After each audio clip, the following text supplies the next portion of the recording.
এভাবেই নির্বাচন কমিশন থেকে টেনে হিচড়ে বের করে মারধর করা হয় শেরপুর ২ আসনের বিএনপির প্রার্থী ফাহিম চৌধুরীর বিরুদ্ধে অভিযোগ করা ইয়াজদাইনকে। আপিল শুনানিতে উপস্থিত হওয়ার জন্য নির্বাচন কমিশনে প্রবেশ করেন তিনি।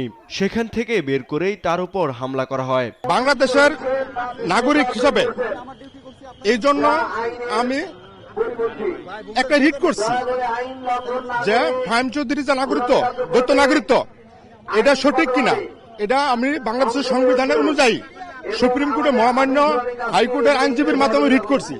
তারপরে তারা আমরা অতিরিক্তভাবে মারার উদ্দেশ্যে তারা হামলা করে। ইয়াজদাইনের আইনজীবী জানান, দ্বৈত নাগরিকত্বের কারণে রিটার্নিং কর্মকর্তা ফাহিম চৌধুরীর প্রার্থিতা বাতিল করেন। তা বহাল রাখার দাবি জানাতে এসেই এই হামলার শিকার।